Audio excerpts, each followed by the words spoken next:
Ladies and gentlemen, welcome back. I'm joined by David Birtwhistle. David, welcome to the show.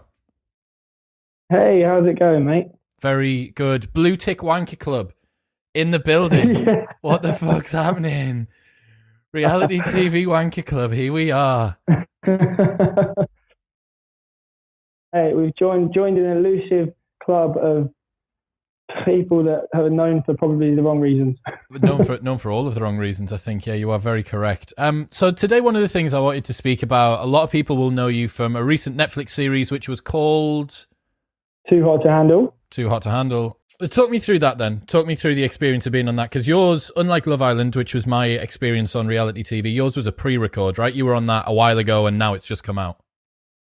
Yeah, we recorded it in 2019 in April. So it was a long time ago and then it came out like a year later. So yeah, the experience of actually filming it was awesome. Like the show itself, the production team were great and the cast were great and actually had a really good time. So like coming out of it, I already thought to myself, like, if this doesn't do very well in the ratings or anything, like I've already gained personal experience from this that's going to like help shape my life a little bit. So that was really cool. And then, yeah, like a year later, the show launches worldwide on Netflix and explodes. And like, yeah, it was like number one in 10 top countries for like a week. Crazy. Jesus Christ. Yeah. Like America, UK, South Africa, Australia, Japan, Italy, like loads of places. Brazil, it just exploded. It was absolutely mental. It's funny that it's distributed geographically because usually like Love Island or Big Brother or whatever is broadcast on a network within a country. And that means that the people that know about the cast members and the storylines are geographically quite confined. Whereas this situation is so dispersed. You're talking about people in fucking Italy, like America, like everyone knows a little bit, but do you know what I mean? Mate, it's crazy. It's absolutely crazy. There's like, yeah, it really is a worldwide audience. You know, like people that comment on my posts and that engage with me on social media are from everywhere, like Taiwan, Korea, Russia, you know, New Zealand, Australia, Kenya, literally like all over the world. And it is mental to think that many people of different origins have seen my face. It's crazy. Power of Netflix, man. Power of Netflix, I know. honestly. They exploded it. It was crazy. Crazy. They're a bunch of beasts. Talk to me about what some of the lessons that you've learned then, since either from being on the show or from coming, like it being released and then you're reflecting upon this kind of ascension into notoriety. I think that the main lesson that I've learned is that even if you have massive exposure, i.e. a big social media following, it doesn't mean that you're necessarily making a lot of money, firstly, and it doesn't necessarily set you up for success. I think there's this big assumption that if you've got a lot of followers, then you're somewhat successful. And although you might have done something very cool or good in order to achieve that follower count, you know, it doesn't necessarily mean that you're actually a successful business person or you've got all life figured out or anything like that.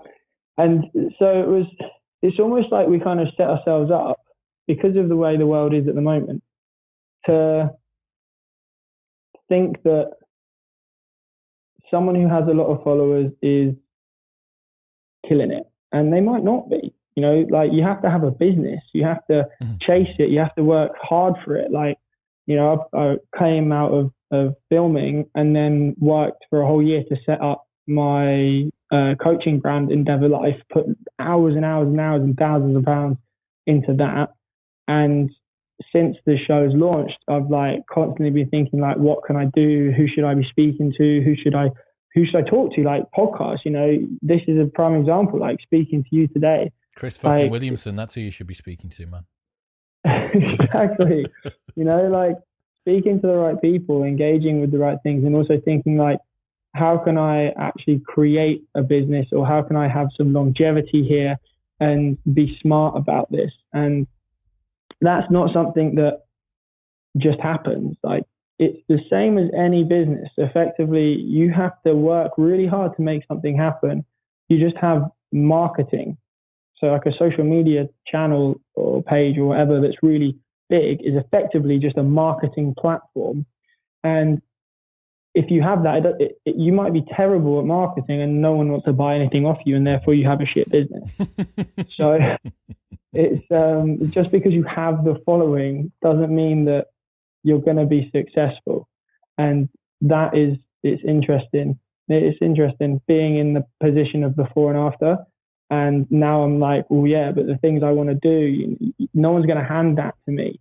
I'm going to have to create everything and work hard. And it's effectively just giving me like a little bit of the step up, obviously. And like I do get opportunities that I wouldn't have got before, but you still have to work for it.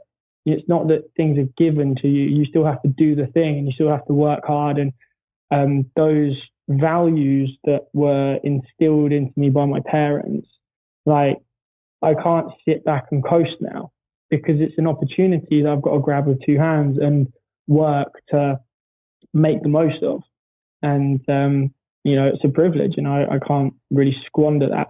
So I think like that's the biggest thing that I've learned, is that before being a blue tick wanker and before having a bunch of exposure, I was there in the same position as everyone else, thinking, oh, that person must be making so much money. And like, people throw random numbers around, like, oh, so-and-so got paid X amount for their campaign with Thingy. And, oh yeah, they make this much money. And like, I mean, some people make a killing on social media, but it's still a job.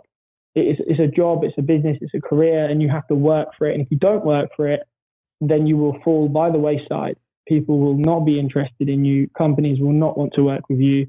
And if you're not the right person, it's just not going to be very long term for you. So it's been really interesting to kind of see that coming from before and after. So I think like that's definitely a misconception.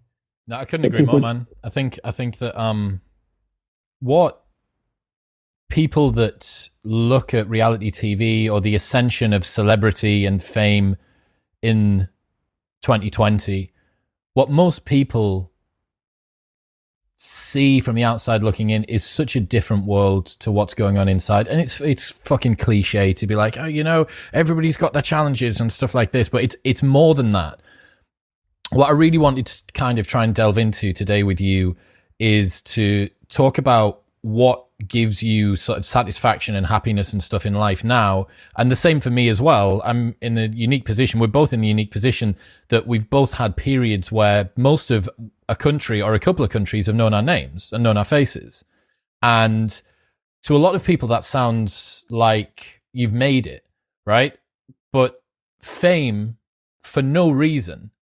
Like, because it is fame at any cost. It's fame for essentially just existing. I'm sure that you were like great on the show and came across as a nice guy, but there is probably like 3.5 million nice guys out there. Like that doesn't separate you at all. And what this ties into is what you were saying there about the fact that you can have a big audience, but if they don't actually connect with you, all you've got is just traffic.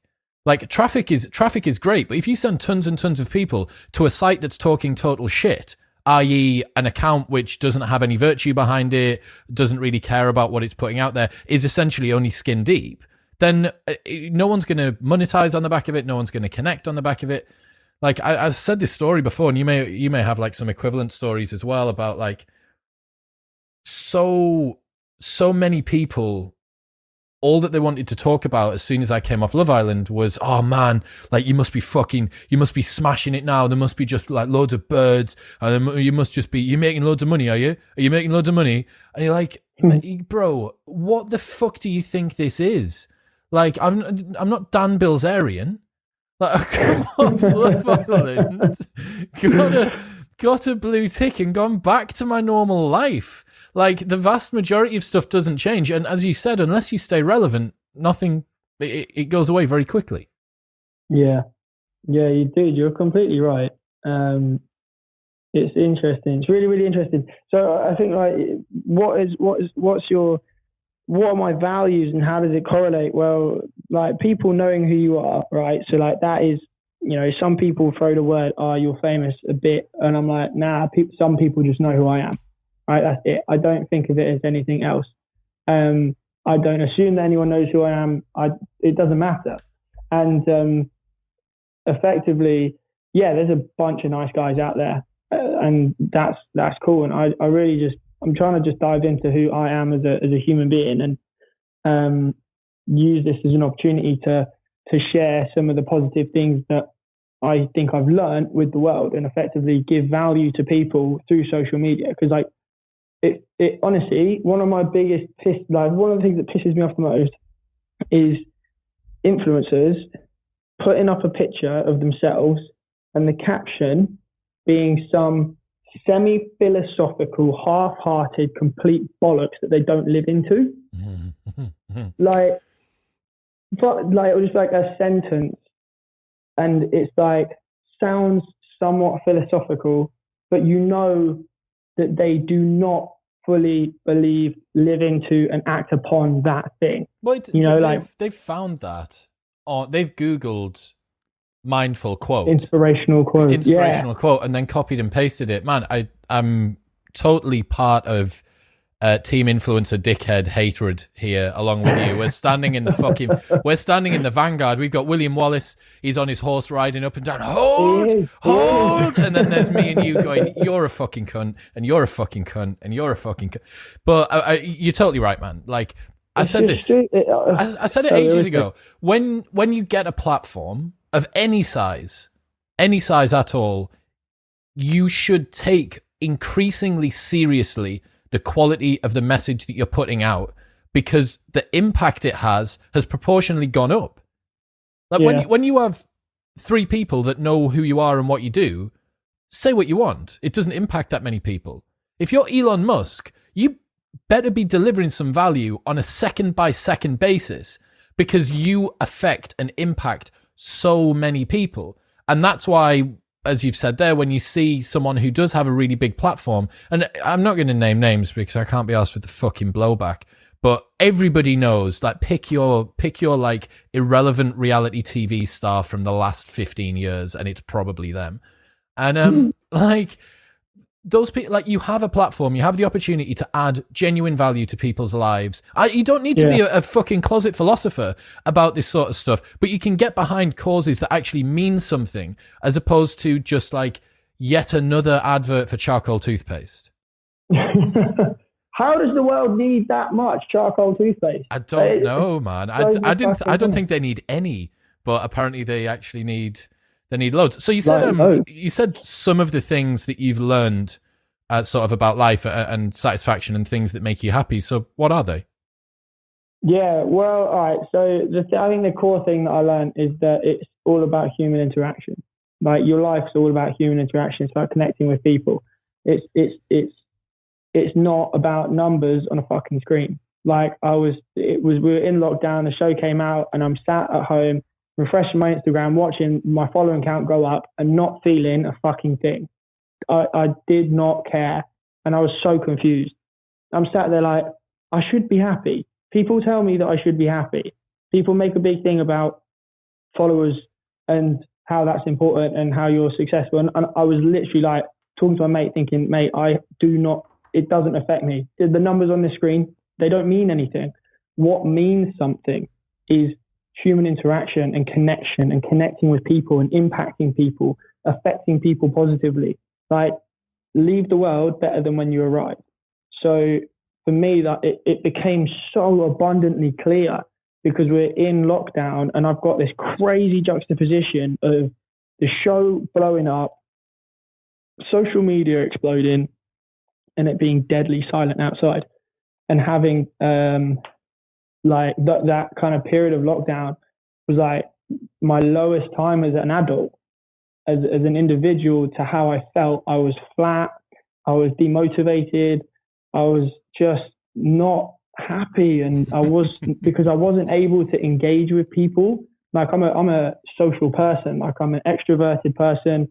Like I buzz when I'm around others, and when I can connect with people, and I like see them and affect them and things like that. And I'm sat at home and I'm like, this should be like my life is changing. Why don't you care? But would you have been any different? Would you have been any different had you have been around people? Do you think that you would have suddenly taken a load of value from the followers going up then? I think that really, where is the value that you get? Like for me, it's all right. So every now and then people recognize me when I'm out and about. Yeah, but like this weekend, there's a person that stuck out, and there was. I think probably I went out on Saturday just in Clapham, and probably like 10 or so groups of people recognised me. But this one woman came up to me and she was like, "Hey, David, I just wanted to say I'm a really big fan. I love your positivity and what you're putting out on social media. I think it's really great. Thank you so much." And I was like, "Oh my God, that's so sweet. What's your name?" And she told me her name was Fiona. And I was like, "Fiona, thank you so much. You literally just made my night. Like, that's so sweet of you to come up and be so humble and like have that conversation with me." And like that meant a lot, because I could see the positive effect that I'm having on her from putting out content that I think a lot about. Like that is more impactful because I can see that person. It becomes real, So that's the difference. I don't care about someone being like, "Oh, you're that bloke off that show." Like that means nothing. Like to be noticed doesn't mean anything, but to see impact, that means something. Dude, that's it. That's it there. So you have defined the territory as far as I can see there. Let me see if I can do a little bit of sense making from some things that have been floating around in my head, and maybe some of this stuff will land with you. So, the problem that I have with most reality TV, and I appreciate I'm a massive part of this problem having been on it, is that people are chosen as the lowest common denominator, and the lesson that it teaches is that fame and notoriety by any means is all that matters. What I mean by that is a perfect example, Tommy Fury, fantastic boxer, worked his entire life to be a good boxer, made his name by existing as an alright looking lad with a bit of a tan on TV for a while. His talent had absolutely nothing to do with his fame. So the decoupling of talent from notoriety has removed the value that fame used to give us. The reason that people used to be famous is because they'd done something. Now people are famous for simply existing. And the problem with that, as you've identified, is that it leaves you with a very, very hollow sensation, because you know that the fame could have been taken by someone else. Had there have been another David doing that thing at that time on the show, they would have got the same as you, the same as me, the same as Chris on Love Island, all the rest of it. However, when you do something which is both challenging and worthwhile, like grinding away on a business and putting thousands of pounds and hundreds of hours into it for a year, or creating social media content that you feel is a true representation of your inner logos, the way that you believe the world to be, and you hope that it helps someone else make sense of it, and then they come up and tell you, that is a sense of satisfaction derived from something which is closer to your higher calling. And I think what I really want people to take away from this is what you said when you were watching your follower count go up as just this arbitrary fucking numbers on a screen. And had you have got 1.3 million followers from constantly putting out like just amazing content that tons of people resonated with, you would have first off selected for a ridiculously mindful audience that super, super aligned with what you think and what you feel. But also you would feel so much more close to them, because it would be due to your higher calling, right? So this fame and notoriety by any means, I think leaves it. First off, it gives off the wrong impression to the people that watch, because they presume that that's something to aim for. Don't worry about what I'm famous for. Just get me famous, right? Like, and the problem is, a perfect example of this is like fucking, I think Conor McGregor and Elon Musk and Kendall Jenner and, you know, some other person have probably all got the same number of followers, but they've got there from very, very different ways. Like, you can't have one currency that equates multiple people from one metric of success, which equates multiple people within different domains of competence. Like, Elon Musk, as lovely as Conor McGregor is, Elon Musk is worth 10 Conor McGregors, because Conor's not going to fucking get this species to Mars. Like, but because people have this now ubiquitous social currency that they can use. Oh, David's at 1.3, but this other guy that was on the show is only at 800. That must mean that David's fucking 1.5 times as much as this person. Do you know what I mean? Like, I don't know. That's just a conception that I've had in my mind, that like decoupling of notoriety from fame by any means, to actually trying to bring it back to it being right, be famous for something, want to be someone, you know, want to do something. Yeah, dude, that's so spot on. That is so spot on. You've very eloquently delivered the information in an understandable way. Like that's brilliant. And actually, that's something that I'm like, you know, thinking now as like post show, like, what is it? Like, I'm asking myself this question: like, what is it that you're going to do? What is it that you are going to do to impact and be known as? Because just being known, who gives a fuck about just being known? Yeah, it's about doing something. So, like, already, like, obviously I'm, you know, doing a lot of stuff in health and fitness, and that's something I already like have. Like, I am a coach first and foremost. Like, I'm a coach. I've been a coach in the health and fitness industry for 10 years, and it's not something I plan on stop doing.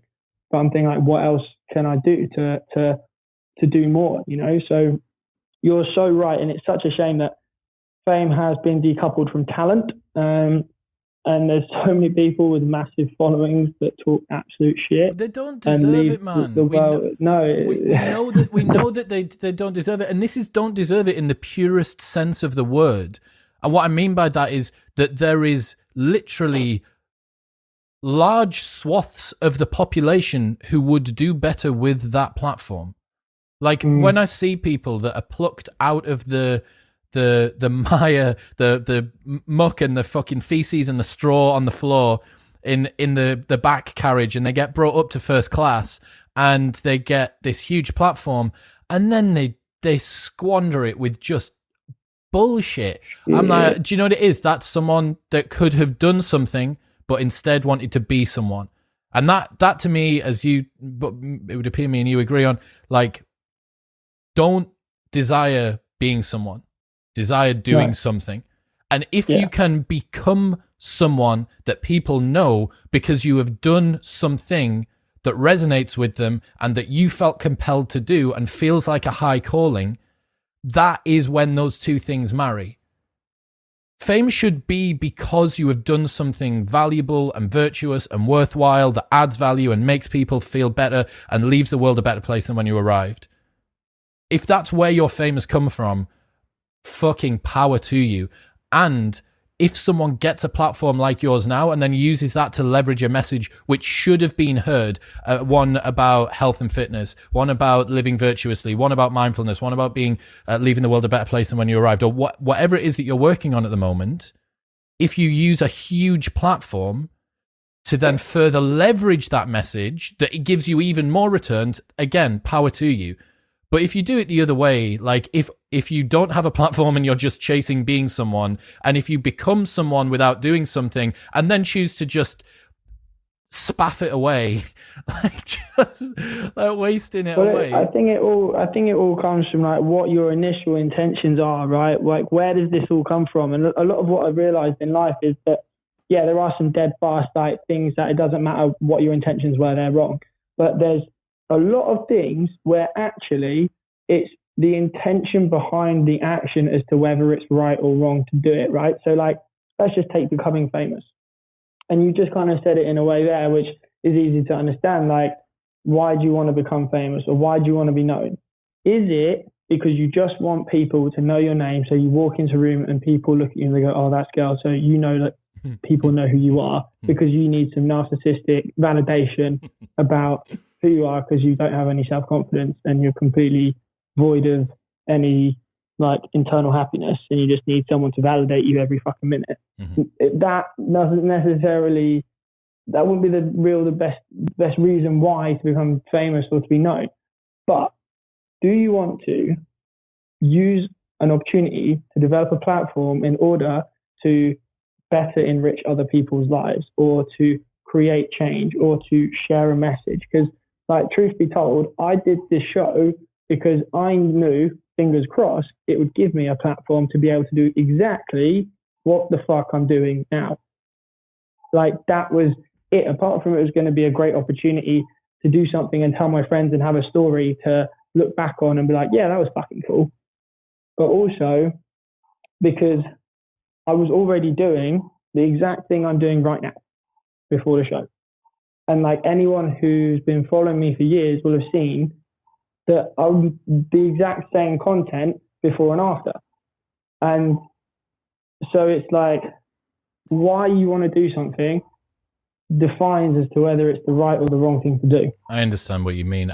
It's a very rare person, man, to go into a situation and then like 10,000x their platform and come out and still be largely the same person after that. I think that's something that you should be proud of. If that's the case, if you've managed to maintain attached to this same person that you are, I think that's something that you should be very proud of. Well, dude, it's like, honestly, the show itself was a good catalyst for me as an individual. Like, I went into that show and they put me in a position to sink or swim. And the good thing was that I was already like on the journey of personal development, self-development. Like, I was already talking to a coach, like a performance coach, like a mindset coach. And I was already reading books and kind of on that personal development journey. And then got put into the position being on the show, and then they were like, okay, the point of this show is to develop better, more meaningful, deeper connections with other people. And I'm like, fuck yes, count me in. That's like being a professional Ironman and them saying, right, this is going to be a run, swim, bike dating show. Yeah, exactly. And I'm there like, amazing. So like when there were opportunities for me to choose to go in deeper or pull out, I took the opportunity to go in deeper. And that's why I personally got more out of it, out of the experience. On a dating show, never pull out, David. That's the lesson that we're taking from this. Never pull out. Rule number one of life. Go in deeper. Go in deeper. And enjoy the process. Yeah, it was like it was good, and like I personally got a lot out of it in terms of relationships, and realizing that what I really want is to be in a happy, committed, deep relationship with someone, and I was just fucking scared of getting hurt, and that's why I kind of kept girls at arm's length, because I was scared of getting hurt. And so effectively the show was a catalyst for that and made me fucking very aware of it. And then also it made me so aware how actually like in life, we don't have the opportunity a lot of the time to create these deep connections with people because of a lot of the things which keep us on a superficial level. It might be that we have friends because we go out boozing with them and we don't actually know who they are properly, because we never have deep conversations, you know. It may be that we float around from job to job, or we're constantly transient from city to city, or we're trying to do things for the gram instead of enjoying the moment and being present. Like, I didn't have my phone, you didn't have your phone when you were doing Love Island, and you realize that actually conversations with people, sharing things that make you scared, sharing moments of triumph and jubilation, they're the things that bring you together. And like when you get to know people on a real deep human level, that's when you become closer with people. So it reminded me to put my fucking phone down, stop watching TV, create opportunities in my life to actually connect with the people that matter the most. And to stop putting time into the experiences which give me little else other than short-term quick fix joy. Which, don't get me wrong, I'm keen on some short-term quick fix joy every now and then. Like, it's a great time. I went out on Saturday, for example. It was fucking brilliant. But it's not something which it really creates much depth in your life, and that's what a lot of people are really missing out on. Is that depth, and that insight is worth far more than 1 million followers. Fuck yeah, 100%, man. That's what I said. Like at the start of this podcast, I said that having done the experience, I came out and I was like, it doesn't matter if anything comes of this when it comes on the TV. I've already learned. I've already become a better person. I've already had an invaluable life experience. So that's, it was huge. And it was really interesting actually. So that was definitely big lessons. Dude, I mean, rightly so as well. Like, I don't know how many people presume this, that you go on a dating show and you get catapulted towards a life of integrity and virtue because of it, but you've got two sort of living and breathing examples. Perhaps you went in a little bit more actualized than I did. I was a lost fucking soul before I went in. And my lockdown week, before my press lockdown week, I read the first book since uni, which was The Pilgrimage by Paulo Coelho, and it sent me totally west because it was so meaningful. And I had nothing else to think about other than this fucking crazy book. And I'm having all these dreams about it. And then I go into the villa and they're like, right, now flirt with that girl over there. And I'm having this semi-fucking existential crisis because I've just read Paulo Coelho's The Alchemist. The Alchemist, yeah. I'm like, holy fucking shit. But, it's a good book. Oh, dude. Anyone that needs an easy read, pick up anything by Paulo Coelho. It's really, really good. My mum loves him as well. Shout out, Mum, Mrs. Williamson. She'll be loving. Yeah, dude, I think gaining that kind of insight is, there's literally no price that you can put on that. And the quicker that people realize that this isn't just me and you saying it because it's convenient. I'm talking to a guy who has just gone from essentially relatively 0 to 1 million and a bit followers on Instagram, which to most people would be like the ascension to the fucking heavens. And we are both telling you that doing something is more important than being somebody. Like, this isn't part of some fucking David Icke, Brian Rose, London Real conspiracy bullshit. Like, I'm not doing this so that we can keep all of the followers for ourselves. I'm saying this because this genuinely is the closest a proxy to what me and you think the truth is. The truth will be floating around in there somewhere. We're not perfectly precise human beings, but we're as close as we're going to get. Let's change track a little bit. What did you learn, or what are your views on how reality TV has affected young people's views on dating? How has it affected their views on dating? It's hard to say exactly based on just reality TV, but I think that it makes people feel like the thing that matters most is how you look. Because reality shows pick objectively pretty people. And so, there's this idea that it's all about your looks. And often they pick fucking stupid people.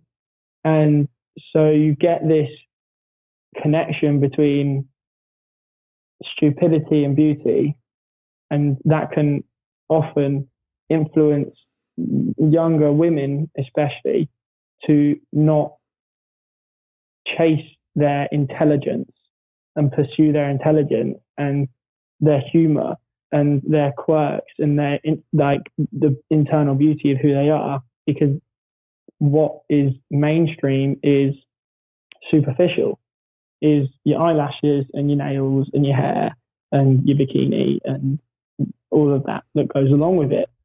But I'm going to tell you straight up, like, beauty is not the most important thing by a fucking country mile. And if you are just pretty, that is all that people ever see you for. Like, you look at a painting and you're like, that's an objectively beautiful painting. I don't know anything about his personality. I don't know what the quirks are. I don't know if it's funny. Like, if all you are is pretty, that's all you'll be seen as.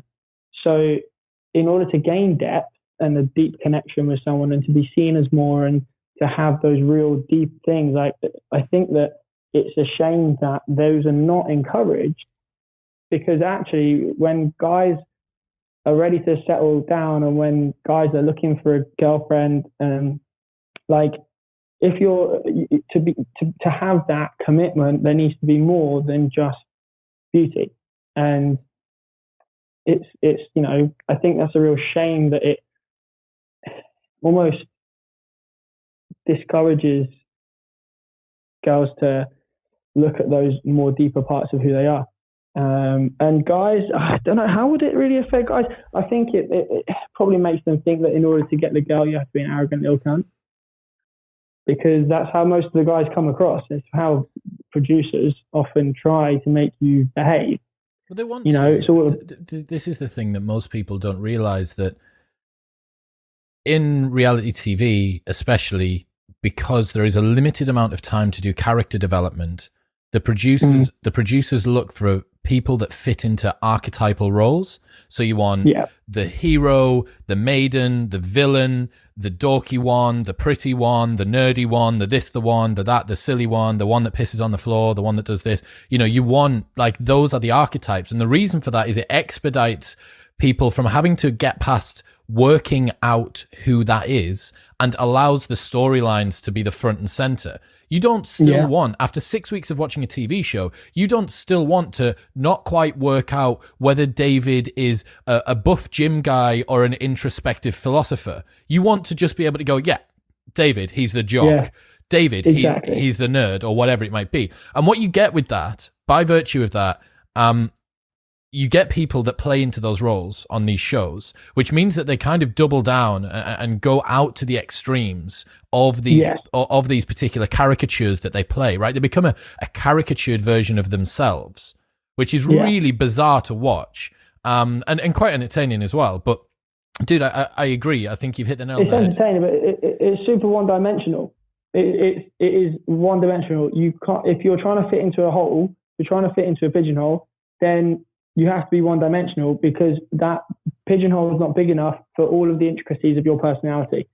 100%. So, and there's not enough time for the show to get that across. That's it, man. And so, like, you have finite moments and opportunities to get across who you are. And especially, like, I was filming for 4 weeks and there was 8 episodes. And each one was 45 minutes long, roughly. That's no time. Right? There's no time at all. So you're only going to get certain opportunities to display your depth, right? And that was one of the things why I was like, right, well, these are opportunities. Like, we had the workshops on the show. And so I just was like, I'm going to fully commit to this. Like, this is an opportunity for people to see that I am not just a guy that works out, but actually that there is more to me. And I'm lucky. I'm lucky because most reality shows do not give men the opportunity to do that. Dude, I haven't seen it. After speaking to you, I'm tempted to go and watch it now, but I couldn't agree more. Most reality TV shows select for the lowest common denominator.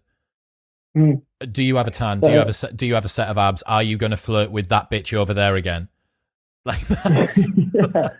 Yeah, exactly. And it's reality TV, you have to remember, it's TV, it's a show, it's entertainment. It's there to entertain you, but at the same time it's confusing because it's called reality TV, and there are a lot of them which are reality, some are kind of more scripted than others. Like, to be fair, mine wasn't particularly scripted. Like, we were put in situations, like we were put in doing the workshops, for example, and they were like, okay, this is what the workshop is. But there was very rarely, can you go and say this to that person? Like, I never got told to do any of that. It was, okay, David, don't say that now. We want to get the cameras in and we'll film that later. Yeah. It was, let's get stuff set up. And the truth is that people need to remember that TV is TV, and really, let's go back from TV into social media. if you follow someone that you've seen on TV and you think that they're cool on TV, start following them on social for a bit if you like them, and then check out what the actual value of the content is on their social media. Like, if you are following someone and you watch their account and you feel bad and you get any negative energy, if you get like, if it just makes you feel jealous, or it just makes you feel depressed or anxious, or that you're not worth it, or whatever negative feeling you get from looking at their channel or their page or whatever, unfollow them. And if it's me, unfollow me. Like, I want people to be happier when they leave my page. Like, that's the point. And if someone's just putting a photo of them in a bikini with a star emoji caption, fuck them right off, because what is the value in that? They're only doing it for narcissistic reasons. Perhaps there's a plain devil's advocate with that. There is a place for easygoing, interesting content that doesn't have to make, you might not, everybody that's listening wants to have to delve into their existential crisis every post that they look at. No, true. There can be entertaining, right? And there's a lot of accounts out there which don't give deep value, but they're entertaining and they're funny. Correct. That's the thing. That's like, absolutely follow those accounts. I follow a bunch of them. They make me laugh, but that's a positive feeling. Yeah, they make me laugh, as opposed to people that are just taking up mental bandwidth for no reason. Yeah, exactly. Yeah. And like, what would you watch on TV? Like, you watch stuff that makes you laugh, teaches you something, makes you have a little think, or is just some light-hearted situation, and that's absolutely cool. Instagram, because it's photos most of the time, it can fall away from those categories and into just look at me. Yeah, but and again, look at me stuff is what you'll do it as well, man. Like, we got to play the game. I always say this to everyone. I can talk about the virtue of living out your highest calling and all this bullshit, and try and delve into sense making, and yeah, man, it's all about your logos and speak your truth forward and stuff. But I know for a fact that if I post a topless photo, I'll get twice as much engagement as if I put anything else up. So you still got to play the game. It's like, play the game. You have to play the game. What's the caption? That's this is my point. So like, thirst trap in the photo. Thirst trap in the photo. Yeah. Put some quality underneath it. Whatever, like it, and like, we both know that that's the case. Everyone knows that sex sells. Like, we're humans, we like having sex. It's cool. We're all in the same boat with that one. But like, we can kind of use that to again, like, why are you doing it? It like links back to earlier, like what my initial point was. Like, why you do something defines whether it's good or bad. Generally, there are exceptions, but for you posting a topless photo, like, you're a good looking lad, you've got great teeth and a great body, like, it's understandable that people are going to engage with that. But like, what do you choose to put underneath it?